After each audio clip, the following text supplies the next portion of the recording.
Hello everyone. Today we're going to be discussing renewable energy types, and how you can easily contribute to helping the world by using healthier energy. We'll go based on the main 5 renewable energy types described by the US Energy Information Administration.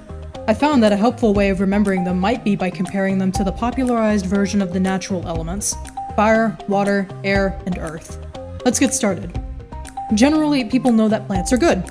For one thing, they convert carbon dioxide to oxygen, which helps us keep breathing, so that's pretty good.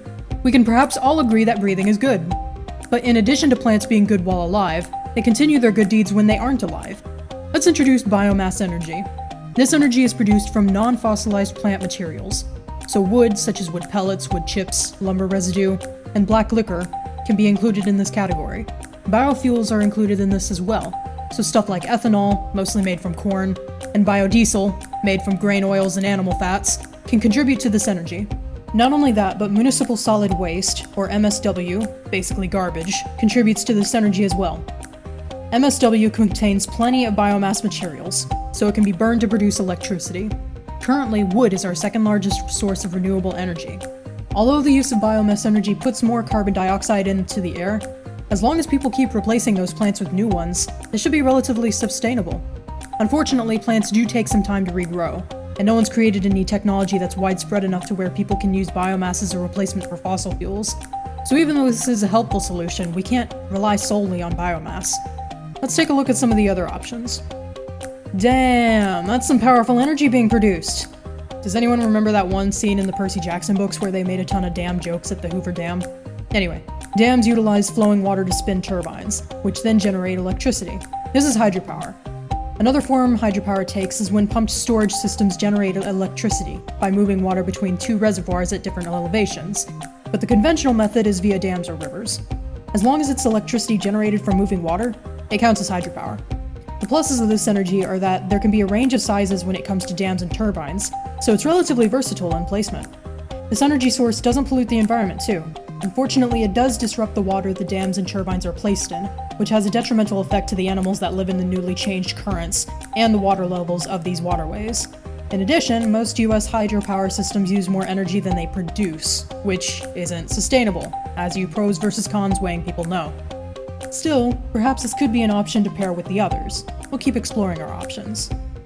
I know I'm the one making this video and I probably shouldn't pick favorites, but I think this type is the coolest renewable energy type. Although it's definitely not cool in temperature. You can take the heat from beneath the Earth's surface to harness energy. This is called geothermal energy. Here's how it works. Fissures in the Earth's crust allow water, heated due to its containment in the heated Earth, to rise naturally to the Earth's surface through geysers and hot springs. To utilize this, people can drill wells into the Earth to allow a controlled release of water or steam to the Earth's surface, which can be used to power steam turbines, which then produces electricity. Told you it was cool. In addition, as geothermal systems are built underground, there's very little effect that it has on the land. It also likely won't deplete in resources anytime soon. Unfortunately, it costs a lot to build something to harness geothermal energy, and in some parts of the world, earthquakes make building such a structure unsafe. Well, we talked about getting stuff from the earth, so let's talk about getting stuff out of the air. Putting turbines in windy places can produce electricity through wind energy. As the wind turns the blades of the turbine, the blades are connected to a system that turns an electric generator. So as the wind turns the turbine, electricity is generated. It's essentially the opposite of an electric fan. The wind causes electricity to be generated, rather than electricity generating wind. I'm personally a fan of the idea. Haha. It's a clean energy source, which means it doesn't produce any harmful pollutants, and running a turbine requires maintenance, which opens up new jobs. Unfortunately, wind farms tend to be in rural areas with a lot of space, far away from the cities that largely need the electricity produced by the wind farms. Getting that energy to the city has a decent monetary cost. Cities oppose them at times because they mess with skylines and they generate noise. It's also possible that birds could hit the turbines, which, it goes without saying, is bad for the local bird life. Here's the final major renewable energy type: solar power. There are a few ways to harness the energy of the sun.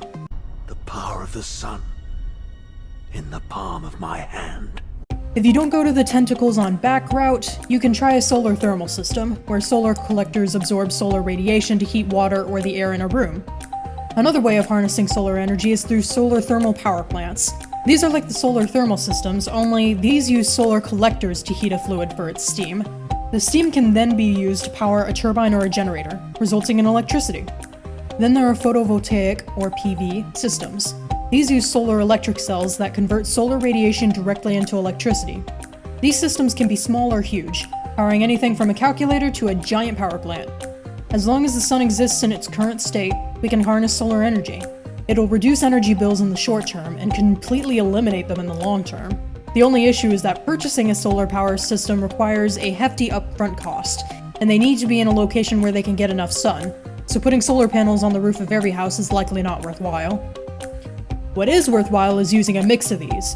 Even though each has its positives and negatives, perhaps a combination of biomass energy, hydropower, geothermal energy, wind energy, and solar energy can help the environment and provide people with sustainable forms of energy, unlike fossil fuels. So what are your personal options? If you have a house, perhaps look into installing solar panels on your roof. You'll save money on energy bills, possibly get a tax credit, and definitely help the environment.